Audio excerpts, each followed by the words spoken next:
এ যুবক, ঈমান ঠিক করো, ঈমান ঠিক করো। আজকে বড় ছলে বলে কলে কৌশলে আমাদের ঈমানকে লুটা হচ্ছে।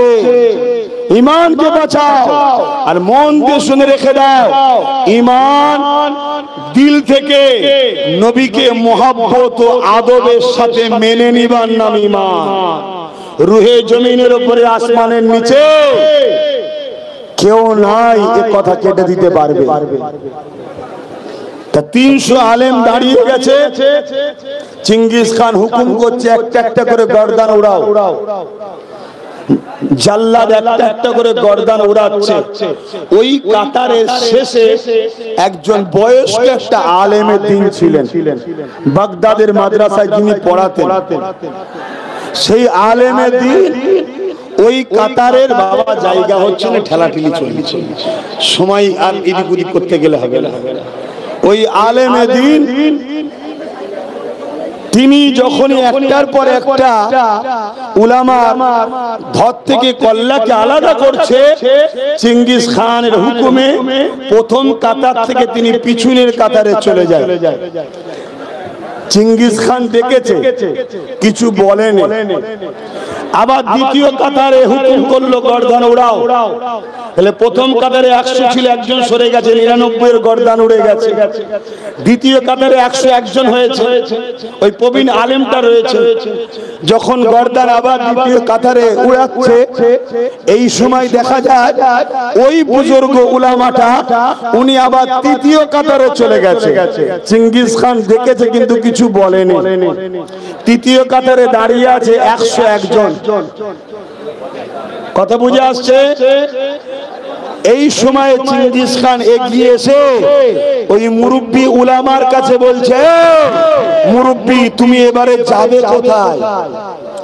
প্রথম কাতারে তোমায় মারছিলাম, দ্বিতীয় কাতারে চলে এলে, দ্বিতীয় কাতারে মারলাম, তৃতীয় কাতারে চলে আসলে, এবার তো কোনো কাতার নেই, যাবে কোথায়? যদি কোন চিঙ্গিস খান মনে করো ইসলামকে মিটিয়ে দেবো, মসজিদ মিটিয়ে দেবো, মাদ্রাসা মিটিয়ে দেবো, শুনে রেখে দাও, সেদিনের ঘোড়া ঘাস খেত, আজকের ঘোড়া শুধু পেট্রোল বা ডিজেল খায়। তুই আকাশ পথে যাবি, ওখানে তোকে আল্লাহ সাইজ করে দেবে। তুই রাস্তায় যাবি, ওখানে তোকে আল্লাহ সাইজ করে দেবে। তাই সময় থাকতে থাকতে পরিবর্তন হওয়া দরকার। আর আমাদের পরিবর্তন হলো এটা, মুনাফিককে চিনে মুমিনের হাত ধরে আগামী দিনে আল্লাহ রাসূলের খুশির জন্য নিজের জানকে পর্যন্ত লাগিয়ে হলো ইসলামের পক্ষে দাঁড়িয়ে ইসলাম বিদ্বেষীদের হলো উপযুক্ত জবাব দেওয়া দরকার আছে না নয়? জবাব আছে না নয়? খুব ভালো করে বোঝো, আগামী দিন যদি আজ না বোঝো, মসজিদ মাদ্রাসা কবরস্থান মিটিয়ে দিবার তো বিল হয়ে গেছে। গতকাল বিল হলো 2 তারিখে, আর গত 4 তারিখে উত্তরপ্রদেশে 300 বছরের পুরাতন কবর, 20 একর, 3 কুড়ি 60 বিঘে জমি পুরো কবরস্থান বোলডুজার দিয়ে মিটিয়ে দিয়েছে। আপনি বলবেন অন্য জায়গায় হয়েছে, আরে মাথা মোটা, সব মিলিয়ে তো 20 কোটি, সব মিলিয়ে 20 কোটি। যদি 10 কোটি মেরে দেয় অন্য জায়গায়, তোমার 10 কোটি মাত্রার সময় কিসের লাগবে? অতএব 20 কোটি একসাথে লাগো, একসাথে লাগো। ও পাড়াই পাড়া দেখোনি তোমরা, ও রাজ্য এই রাজ্য দেখোনি। তোমাদের হওয়া উচিত ছিল আমার নবীর কথা অনুযায়ী। আল্লাহ নবী বলেছিল, মোমেন তো তারা যারা একটা মানব দেহের নাই। মোমেন কারা? যারা একটা মানব দেহের নাই। মাথায় আঘাত হলে পুরো শরীর কষ্ট পায়, হাতে আঘাত হলে পুরো শরীর কষ্ট পায়, পায়ে আঘাত হলে পুরো শরীর কষ্ট পায়।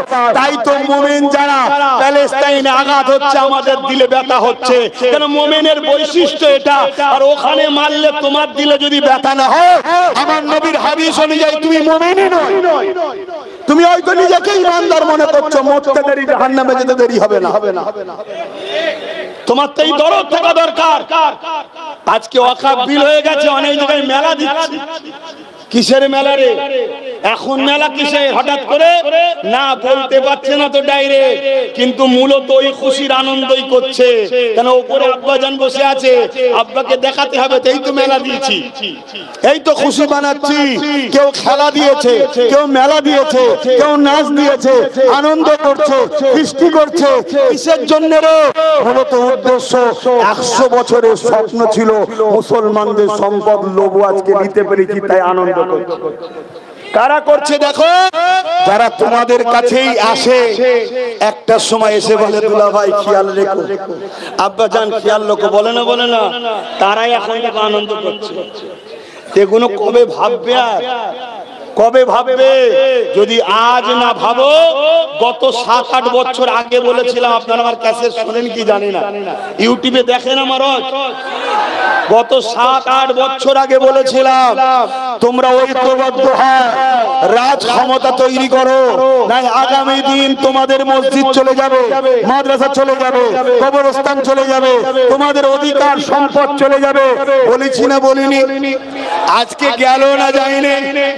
আর আজকে বলে যাচ্ছি, যদি ওয়াকফ বিলকে তোমরা বাতিল করতে না পারো, তাহলে এদের সাহস এত বেড়ে যাবে, আগামী দিন মুসলমান তোমাদের নাগরিকত্ব কেড়ে নিয়ে তোমরা ভারতীয় নয় তার বিল পাস করবে। এবারে সেদিন মরার আগে আল্লাহর ঘরের জন্য মর, আল্লাহ সাহায্য করবে। মসজিদের জন্য মর, মাদ্রাসার জন্য মর, কোরআনের জন্য মর, কবরস্থান মাদ্রাসার জন্য, দিনের জন্য চলো, ময়দানে নামো, তাহলে দেখবে আল্লাহর পক্ষ থেকে সাহায্য আসবে। তাতে 2-5 কোটি যাই যাবে, কি আছে? এই অসুবিধা আছে? আমি আমার নাম প্রথমেই লিখাচ্ছি। আমার যদি খোদার ঘরকে বাঁচাতে গিয়ে আমার জান যায়, আমি নিজেকে ধন্য মনে করবো, সেই তো মরবো। কুকুরের মতো না মরে আল্লাহর ঘরের জন্য মরেছি। কিয়ামতের দিন সিনা ফুলিয়ে ফেরেশতাকে বলবো, এখন ডিস্টার্ব করবি না, আল্লাহর ঘরের জন্য মরেছি, জান্নাত যাব। জোরে বলুন না সুবহানাল্লাহ। এই ঈমান নেই আমাদের। এখন সময় আছে, কিন্তু আন্দোলনটা করবেন কার সাথে? ডাকাত ধরতে চোরের সাথ নেবেন নাকি? ডাকাত ধরতে চোরের সাথ নেবে কেন? আমরা তো দেখছি বিগত দিন কলকাতায় সব আন্দোলন হয়েছিল, বিশাল বিশাল আন্দোলন। ওই আন্দোলনের স্টেজে দেখি অনেক কটা চোর বসে আছে, যারা নিজেরাই ওয়াকফ ছেড়ে বসে আছে। আমি তার তথ্য দিয়ে, পশ্চিম বাংলায় পীর আব্বাস আলী গোরাচাঁদ রহমাতুল্লাহ আলাইহির 900 বিঘে জমি ছিল। কত বিঘে? সবাই বলবেন কত বিঘে? ওই 900 বিঘে জমি থেকে আজকের দিনে ওই জমিটা আছে মাত্র 92 শতক। 99 শতকে 3 বিঘে হয়, তার মানে 3 বিঘেও নাই। আমি রাউন্ড ফিগার ধরলাম, 900 বিঘে থেকে 3 বিঘে আগে আছে 897 বিঘে জমি। রাজ্যে যারা রয়েছে এদের নেতা মন্ত্রী খেলিয়েছে। শুনছেন না? বাকি 3 বিঘে বলছে ও খাবে। এক কথা মাথায় ঢুকেছে? তাহলে আন্দোলনটা হওয়া কি দরকার? ওরও বিরুদ্ধে, আর এখানে যারা খেয়েছে তারও বিরুদ্ধে দরকার, ঠিক না বেঠিক? যদি এই আন্দোলন করতে পারো আল্লাহ সাহায্য পাবে। আর যদি মনে করো যে না, এ তো আমাকে ভাগ দেয়, এ খাচ্ছে খাগে, তাহলে আল্লাহর পক্ষ থেকে মার আসবে। এই অসুবিধা হচ্ছে, আমি কখনো এসিনি আপনাদের এখানে।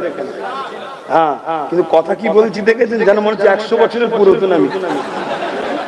আল্লাহ বলা, আল্লাহ বলাচ্ছে, এই কেউ আমার চিনি কাউকে এখানে, কিন্তু কথাগুলো যা বলছি এ কথা বলার কলজে, এটা কি করে বলতে পারছি? এটা ঈমানের তাসির, এটা ঈমানের পাওয়া। বলুন সুবহানাল্লাহ, আরো জোরে বলুন সুবহানাল্লাহ। ঈমানদারকে তরোয়ালের তলায় আছে, এই তরোয়াল তলায় রয়েছে বা বন্দুকের নলের সামনে আছে। জলদি করে কথা বল, আল্লাহর বিরুদ্ধে, ইসলামের বিরুদ্ধে কোনো কথা বল। ঈমানদার তো সে যে জান দিয়া পছন্দ করবে বা নিজে থেকে সে বিশ্বাস করে যে আমার আল্লাহ তিনি এই বন্দুকের নলের সামনে থেকেও, তরোয়ালের তলা থেকেও আমাকে বাঁচাতে পারে, আল্লাহ ছাড়া কাউকে ভয় করিনি, এই অবস্থাতেও যে ভাববে সেই হলো ঈমানদার। জোরে বলুন সুবহানাল্লাহ। একে এত গরম, আবার লাইট দিলি কেন বাবা? কিচ্ছু করার নেই, ক্ষতি হয়ে যাবে। আরে বাচ্চা বাচ্চা ছেলে আছে, ফট করে কি বলে সানস্ট্রোক না কি বলে, গরম হয়ে এগুলো বুঝতে হবে। সব দেখেন না গোসল করে এসে গেছে, দেখুন কেউ গোসল করেনি বাকি আছে। তোমাদের যখন এত ইমানের তেজ, এটা তো ইমানের তেজ, এই যা ঘটছে এটা কিসের জন্য হচ্ছে? এখানে কেউ নাচছে নাকি? এখানে দাঁড়িয়ে আছে বিরিয়ানি দেবে নাকি? এখানে দাঁড়িয়ে আছে 400 করে কত করে দেবে ফ্রিতে? না এলে কেউ মারতো নাকি? না এলে কেউ টোটো আটকে দেবে, ঘর আটকে দেবে নাকি? এরপরেও তোমরা এত কষ্ট করে আছো, এটাই তো ইমানের একটা নমুনা। জোরে বলুন সুবহানাল্লাহ, আরো জোরে বলুন সুবহানাল্লাহ। আমেরিকার কাছে নাকি পারমাণবিক শক্তি আছে। কি আছে বলুন? চীনের কাছে নাকি পারমাণবিক শক্তি আছে। যে দেশের কাছে পারমাণবিক শক্তি থাকে ওই দেশকে অন্য দেশ ভয় করে, তাই তো নাকি? কি জন্য ভাই? পারমাণবিক শক্তি আছে, পারমাণবিক শক্তি আছে, বেশি খাপাসনি, ঝেড়ে দিলে শেষ হয়ে যাবে, তাই তো নাকি? তা পারমাণবিক শক্তি থাকা দেশকে যদি অন্য দেশ ভয় করতে পারে, যার দিলে আল্লাহর সত্যি ভয় আছে, পুরো কায়নাতের জালিমরা তাকে ভয় করে। জোরে বলুন সুবহানাল্লাহ, আরো জোরে বলুন সুবহানাল্লাহ। এ পারমাণবিক শক্তি বেশি না আমার আল্লাহ দিলে থাকলে সে শক্তি বেশি? মুখে নয়, দিলের কথা বলেছি। তাহলে আমাদের দিল থেকে আল্লাহ ও রসুলকে বার করা হচ্ছে না, হয় না? মেলার নামে খেলার নামে নিয়ে গিয়ে নাচ দেখানো হচ্ছে না, হয় না? মদের দোকান গ্রামে গ্রামে অঞ্চলে অঞ্চলে করা হচ্ছে না, হয় না? স্কুল বন্ধ, মদের দোকান খোলা হচ্ছে না, হয় না? এগুলো আল্লাহ থেকে সরাবার ইসলামের দুশমনদের প্ল্যান। কথা মাথায় ঢুকছে তো নাকি? অতএব ঈমান বাঁচাও, ঈমানের পাওয়ার বাড়াও। মুসা আলাইহিস সালামকে আল্লাহ যখন বললেন, মুসা ফেরাউন বড্ড বাড়াবাড়ি করছে, ফেরাউনের কাছে তুমি যাও, ওকে একবার ওয়ার্নিং দাও, ওকে বাড়াবাড়ি বড্ড করছে। আল্লাহ পাকের কাছে মুসা নবী বললেন, আল্লাহ আপনি তো যেতে বলছেন আমি যাব, শুনছেন তো? আপনি তো যেতে বললেন আমি যাব, কিন্তু আল্লাহ আমি আর আমার ভাই হারুন ছাড়া, আমরা দুজন ছাড়া তো আর কেউ নেই। ফেরাউন তোর রাজা, ওর মিলিটারি আছে, ওর বন্দুক আছে, ওর বোম আছে, ওর অস্ত্র আছে, ওর তরোয়াল আছে, ওর তীর আছে, ওর পুলিশ আছে, ওর জনবল আছে। আল্লাহ আমরা দু ভাই যাতে কি করে যে কি করব, আপনি যেতে বলেছেন যাব, তবে আপনার কাছে আমার দোয়া একটা। কি দোয়া? আল্লাহ আপনি আমার সিনাতে পাওয়ার দেন। জোরে বলুন সুবহানাল্লাহ, আরো জোরে বলুন। বাঁচতে যদি চাও উম্মতে মুহাম্মাদি, এ মুসলিম মা বোন বাপ ভাইরা, সিনার পাওয়ার বাড়াও, সিনার পাওয়ার। সিনার পাওয়ার এমন একটা পাওয়ার, 850 বছর আগে সিনার পাওয়ার নিয়ে দুনিয়ার জমিন থেকে চলে গেছে বাগদাদের জমিনে। 850 বছর পর ওই বাগদাদের জমিনে আকাশ থেকে হাজারো মিসাইল ফেলেছিল আমেরিকা, কিন্তু সিনার পাওয়ার ওরা ব্যক্তি থাকার জন্য একটা মিসাইল ফাটেনি। সিনার নাম হলো গৌসুল আজম পীরানে পীর দস্তগী বড় পীর আব্দুল কাদের জিলানী আল-বাগদাদী। জোরে বলুন সুবহানাল্লাহ, আরো জোরে বলুন সুবহানাল্লাহ। সিনার পাওয়ার এমন একটা পাওয়ার, গরিবের নওয়াজকে চেয়েছিল হিন্দুস্তানে ঢুকতে দেবো না, আজমিরে আসতে দেবো না, কিন্তু গরিবের নওয়াজ সবার সামনে দিয়ে আছে। যে দেখে সে মুখ ঘুরিয়ে নেয়, যে দেখে সে মুখ ঘুরিয়ে নেয়। কেউ রুটার সাহস পাচ্ছে না গরিবের নওয়াজের হাতে। এতে 47 ছিল না, মিসাইল ছিল না, পারমাণবিক শক্তি ছিল না, গরিবের নওয়াজের দিলেতে সিনার পাওয়ার ছিল। জোরে বলুন সুবহানাল্লাহ। ফুরফুরার জমিনে মুজাদ্দিদ জামান দাদা হুজুর পীর কেবলা ছোট সাহেবজাদা জুলফিকার সিদ্দিক আল কুরাইশি, ইনার নামে ওয়ারেন্ট বেরিয়েছিল, ওয়ারেন্ট অ্যারেস্ট করতে হবে। উনি যে থানার সামনে দিয়ে যায়, থানার ওসিরা, থানার পুলিশেরা ব্যারিকেড দেয়, উনাকে ধরবে বলে। যখন কাছাকাছি গাড়ি আসে, উনাকে যখনই দেখতে পায় ব্যারিকেড ছেড়েতে বলে যান। আবার কোন অন্য থানা ব্যারিকেড দেয়, ধরবে বলে। আবার যখন এসে পৌঁছায় ব্যারিকেড সরিয়ে দিয়ে বলে যান। এভাবে ফুরফুরা শরীফে চলে এলো। এরে বাবা, ধরতে পারছে না কেন? দিল্লি থেকে ফোর্স এসেছে স্পেশাল ওনার ঘরে, পুরো ফুরফুরা ঘিরেছে, ওনাকে ধরবে।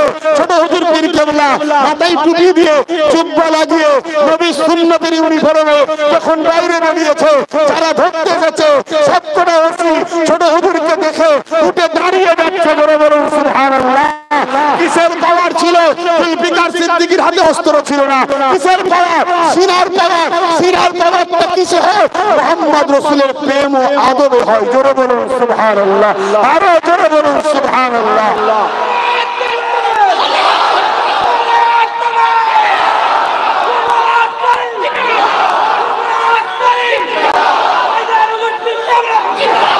ভাইয়ের আমার, আরেকটা নমুনা দিলে বুঝতে পারবেন। আব্রাহা বাদশা নাম শুনেছেন তো? এই আমার অসুবিধা হচ্ছে কেন এই পরিস্থিতি দেখে এখন আর অত ভূমিকা অত কিছু লাইনে গেলে ও দাড়ি পাল্লা ঠিক করতে করতেই করতে চলে যাবে। ওই জন্য ডাইরেক্ট বলা শুরু করে দিয়েছে। অসুবিধা হচ্ছে না তো?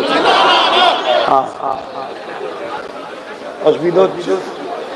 আপনি তো ডবল গোসল করেছেন। আরে কোনো অসুবিধে নেই, আমাদের জন্য আল্লাহ রসুল আছে, আছে না? না, আমরা তো আনন্দ খুশিতেই থাকবো। যারা বিল করেছে তারা টেনশনে আছে, ঘরে যে দেখে যা খোঁজ লিয়ে যা, ঠিকভাবে খাওয়া হয়নি, টেনশনের মধ্যে আছে। আর ইঁদুর খড়খড় করলে সারা রাত ঘুম ভেঙে চলে যায় যে কি হলো কি হলো, কেউ ঢুকে বললো না। আমাদের আবার কি আছে? তো ভাইয়ের আমার, ছোট্ট একটা কথা বলে যায়। আব্রাহা বাদশা কাবা শরীফকে ভাঙতে এসেছিল, জানেন তো নাকি? অনেক বড় কথা। নবীর দাদাকে আব্রাহা বাদশার দরবারে উনি গেলেন। কেন? ওনার 200 উট ছিল। ওই 200 উট আব্রাহা বাদশা লোকেরা নিয়ে চলে গেছে। নবীর দাদা ওই আব্রাহা বাদশার দরবারে গেছে। আব্রাহা বাদশার দরবারে যখন যাচ্ছে, আব্রাহা বাদশার যে দূত ছিল সে আগে গিয়ে আব্রাহা বাদশাকে বলছে, আব্রাহা বাদশা একজন আসছে যিনি মক্কার সর্দার। মক্কার তখন তিনি প্রেসিডেন্ট ছিলেন। অতএব একটু সম্মানের সঙ্গে কথা বলবে। লোকটা কিন্তু খুব ভিআইপি লোক। আব্রাহা বাদশা তো বড় জালিম ছিল, অহংকারী ছিল, তাই ও সব কোনো গুরুত্ব দেয় না। কে এসে দেখি নবীর দাদা যখনই ঘরে ঢুকছে, আব্রাহা বাদশা নবীর দাদাকে দেখে উঠে দাঁড়াচ্ছে। জোরে বলুন সুবহানাল্লাহ, আরো জোরে বলুন সুবহানাল্লাহ। কেন দাঁড়াচ্ছে পরে বলছি। আব্রাহা বাদশার সঙ্গে কথা হলো যে আমরা কাবাকে ভাঙতে এসেছি, মক্কার লোকের তো আপনি নেতা বর্তমান, সবাইকে বলে দেবেন যেন আমাদের মোকাবেলায় না আসে, কাউকে মারবো না, আমরা কাবা ভাঙবো, চলে যাব। অনেক বড় ইতিহাস আছে, ওদিকে যাচ্ছি না, আমরা চলে যাব। কিন্তু আব্রাহা বাদশা ভাবছে হয়তো এমন করে বলবে যে কিছু করবো না, আমার 200 উট আছে দিয়ে দাও, কাবার যিনি মালিক তিনি কাবাকে হেফাজত করবে, আমি উটের মালিক, আমাকে উট দাও। আব্রাহা বাদশা ভাবছে এত সহজে ছেড়ে দেবে? এক কাজ করা যাক, আমার সৈন্য টিমটাকে একটু দেখায়, যদি গোপনে প্ল্যানও করে, সৈন্য দেখার পর একটা মনের মধ্যে ভয় থাকবে। তাই দূতকে বলছে, সেনাপতিকে বলছে, নবীর দাদাকে নিয়ে যেতে বলছে, যাও আমার সৈন্যগুলোকে দেখাও এবং আমি যে হাতির পিঠে চেপে যাব। আব্রাহা একটা হাতির পিঠে করে এসেছে, যে হাতিটা হলো জঙ্গলি হাতি, বিশাল, তার ডাক চেহারা, তার ডাক দেখলে মানুষ হার্টফেল করবে। কথা বুঝে আসছে? ওটাকেও দেখাও। তো রাসূল পাক সাল্লাল্লাহু আলাইহি ওয়াসাল্লামের দাদাকে নিয়ে যাওয়া হচ্ছে ওই হাতিটাকে দেখাবে বলে। হাতিটা অন্যদিকে মুখ করেছিল। যখনই রাসূলের দাদার দিকে ঘুরেছে, ওই হাতি ছুটে নবীর দাদার দিকে আসছে। তার যত গতি আছে সেই গতিতে ছুটে এসে নিজের সর ও মাথা দিয়ে নবীর দাদার কদমে সিজদায় পড়ে গেছে। জোরে বলুন সুবহানাল্লাহ, আরো জোরে বলো। আব্রাহা বাদশা সেনা প্রধানের তো দেখে অবাক হয়ে গেছে, কি হলো ভাই, এই সিনটা হলো কেন, এই সিনটা কি জন্য হয়েছে? আমি আবার বলে যাচ্ছি, নবীর দাদা যে বিরাট বড় শক্তিশালী ছিল তা নয়। শক্তিশালী হলে নয়, আব্রাহা চিনতো। হাতি কেন চিনবে? আমার রাসূলুল্লাহ দাদা যখন আব্রাহার দরবারে গেছিল বা হাতির সামনে দাঁড়িয়ে ছিল, তখন রাসূল নূরে মুজাসসাম নবীর দাদার পেশিনাতে ছিল। নূরে মুহাম্মদ রাসূলের নূরের ঝলক দেখে আব্রাহাকেও দাঁড়াতে হয়েছে, হাতিকে মাথা নত করতে হয়েছে। জোরে বলুন সুবহানাল্লাহ। সেই নবী পাক যদি আমাদের সিনায় থাকে, তিনাকে যদি আমরা মহব্বত করি, আদব করি, তিনার সুন্নতে জীবন গড়ি, পৃথিবীর শতকরা জালিম এক জায়গায় হয়ে যেমন প্যালেস্টাইন বাসীকে নতাতে পারে না, আমাদেরকেও পারবে না। জোরে বলুন সুবহানাল্লাহ, আরো জোরে বলুন সুবহানাল্লাহ। তবে কিন্তু বীজখানে আবার একবার বলবো, খুব সাবধান, ভেতরে যেন মুনাফিক বক্তা মুলি সামনে ঢুকে যায়। দলের ভেতরে যদি মুনাফিক ঢুকে যায় বিপদ। শুনছেন না শোনেন? তাহলে বিপদ। কেন এখন অনেক আন্দোলন হবে বাপরে বাপ, শুধু লোক দেখাবে, ফটো তুলবে, নেতাদের ঘরে যে বলবে দেখেছো এত লোক, পয়সা দাও পয়সা দাও পয়সা দাও পয়সা দাও পয়সা দাও, এসব চলছে রে বাবা। আর আমি এগুলো বলি বলে আমার উপরে রাগ হয় অনেকের, আপনাদের হচ্ছে না তো? জোরে ঠিক করবেন, হচ্ছে না তো? কার কার সত্যি আমার উপরে রাগ হচ্ছে না একটু হাত তুলে দেখাবেন। আল্লাহকে সাক্ষী রেখে বলছেন তো রাগ হয় না তো? একটু পাশাপাশি দেখেন না কেউ হাত তুলতে বাকি আছে কি, দেখেলেন কেউ হাত তুলতে বাকি আছে কি? সবাই হাত তুলেছে আলহামদুলিল্লাহ। কেউ যদি হাত এই ভিড়ে না তোলে তার মানে নিশ্চয়ই সে আমার উপর দুঃখিত। আমি তার কাছে যে ক্ষমা চেয়েলো, ভাই কেন দুঃখ পেলি ভাই, এজন্য দেখতে বলেছি, মারার জন্য নয়। কারণ ইসলাম মারাই বিশ্বাসী নয়, তবে হ্যাঁ ইসলাম ডিফেন্সে বিশ্বাসী। কিসে ডিফেন্স? মারা ইসলামে হারাম, ডিফেন্স ইসলামে হালাল এবং ফরজ। ডিফেন্স করতে গিয়ে যদি ঘর থেকে কল্লা উঠে যায় কিছু করার নেই। এই শুনছেন না শোনেন? বদরে মারতে যায়নি, হয় দেখেছেন মাথা ঘুরে গেছে। পানি খাওয়া বাবা, পানি খাওয়াসনি আর মাথায় দিয়ে ঘাড়ে দিয়ে পানি খাওয়াবিনি, খবরদার। কেন যখন মাথা ঘুরে যায় তখন খাওয়াতে নেই, কেন ব্রেন খাদ্যকে ঢুকায়। ব্রেন যখন কাজ করে না খাওয়ালে একেবারে। শুনছেন তো নাকি? ওই জন্য মাথায় ঘাড়ে মুখে দিতে হয়। এই অবস্থায় আর যাবে না, আরো কারো কি হয়ে যাবে না হয়ে যাবে। হ্যাঁ 5:30 বেজে গেছে, তাতে দরকার হয় তুই রাস্তা খরচ কম দিবি বাবা, এই মানুষ মরে যাবে, বিপদ হয়ে যাবে। মাথা ঘুরে গেছে বলছে, আর সব গুটকা খেয়ে খেয়ে শরীরে কিছু আছে নাকি? মাথা ঘুরবে না তো কি হবে? শুনছেন ভাইরা? ভাই আপনাদের কষ্ট হচ্ছে? হ্যাঁ হচ্ছে, কিন্তু ঈমান বলছে হচ্ছে না। শরীর বলছে কষ্ট হচ্ছে, ঈমান বলছে, আমার কথা শোনেন, আমার কথা শোনেন, শরীর বলছে কষ্ট হচ্ছে, ঈমান বলছে বদমাইশ চুপচাপ থাক, কোনো কষ্ট হয়নি। জোরে বলুন সুবহানাল্লাহ। শরীর সব সময় বলে ঘরে থাক, ঝামেলায় যাসনি, ফিতনায় যাসনি। ঈমান বলে মুস্তাফা জানে রহমতের ব্যাপার যখন, দিনের ব্যাপার যখন, তখন কোনো কথা নেই, চল যা হয় হবে। শুনছেন না শোনেন? খুব ভালো করে বোঝেন, আমার নবীকে নিয়ে অপমান করবে, আপনারা প্রতিবাদ করতে যাবেন। আর আপনারা প্রতিবাদ করতে গেলে মিথ্যা ভাবে 2-4টে বদমাইশ লোককে মুসলমান সেজিয়ে ঢুকাবে, ঢুকিয়ে সন্ত্রাসী করাবে, আর পুরো নিরীহ নিরীহ মুসলমানগুলোকে কেস দেবে, আর সরকারের পুলিশ এসে তুললি যাবে। এই কথা শুনছেন না শোনেন? আর সরকারকে সাপোর্ট করে তুলি কারা? আমরাই। আর পুলিশ এসে তুলে নিয়ে যায় কাদের ঘরে? আমাদের ঘরে। বাহ, কত সুন্দর! আমরা শিক্ষিত লোক না হলে এই কাজ করি? হ্যাঁ, এই আপনাদের এলাকায় খেয়াল নাই? কয়েকজন বদমাইশ মিলে আমার রাসূলুল্লাহর ছবি তৈরি করলো। অন্যায় করেছে না করেনি? অবশ্যই অন্যায় করেছে। তার জন্য শান্তিপূর্ণ ভাবে থানাকে বলা হয়েছে, থানা স্টেপ নিয়েছে, হয়তো একটু দেরি করে, কেন থানার কিছু করার নেই তো, থানার উপরে কেউ আছে তো, সে বলে এখন যাসনি, আগে পানিটা গুলো তারপরে যাবি, কেন পানি না গুলোলে ভাগাভাগির রাজনীতি হবে না। যত মারপিট হবে, যত গুলোগুলি হবে, একদল উড়া পাবে, একদল আমরা পাবো। শুনছেন না শোনেন? অতএব একটু গুলো। সেই গুলোবার পরে কি হলো? সেখানে কিছু বদমাইশ ছেলেকে ঢুকিয়ে দিল, তারা কেউ মুসলমানই নয়, ঢুকিয়ে দিয়ে কি করলো? জুলুম করে দিল, অন্যায় করে দিল। অন্যায় করে দিবার পর কি হলো?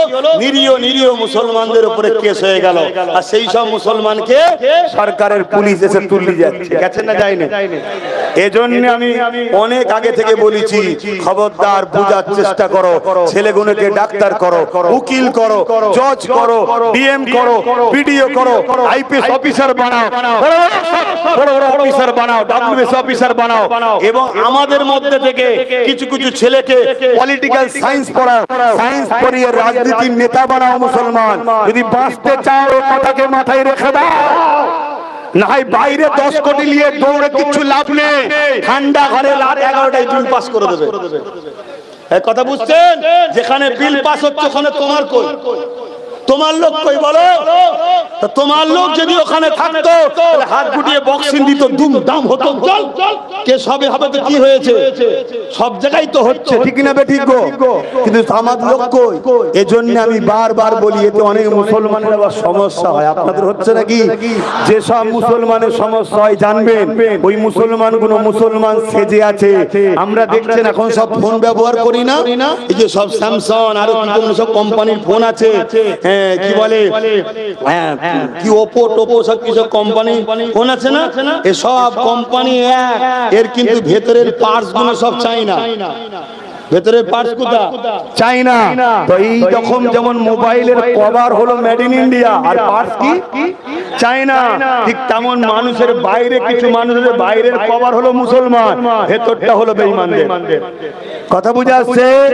ওদের কখনো মসজিদের জন্য কথা বেরোয়নি, মাদ্রাসার জন্য বেরোয়নি, কেন ঈদের ছুটি হবে না এজন্য বেরোয়নি, কেন রোজার মাসে ফলের দাম বাড়ে এজন্য বেরোয়নি, কেন রোজার ছুটিতে কি বলে ঈদের ছুটিতে ট্রেন দেওয়া হবে না এর জন্য ওদের মধ্যে কখনো কথা বেরোবে না। কিন্তু কথা বেরোবে দেখবেন ঠিক অন্যদিকের কথা বেরোবে, অন্যদিকে সুর বেরোয়। সব এসব রসুনের মাথা আলাদা, পিছনটা সব এক জায়গায়। কথা অসুবিধা হচ্ছে, তাই বলে যায় জানের থেকে বেশি রসুলকে ভালোবাসা আদব করার নাম হলো, জোরে বলুন, ঈমান। মুসলমান সবাই, কিন্তু জান্নাতে যাবে ঈমানদার মুসলমান। জোরে বলুন সুবহানাল্লাহ।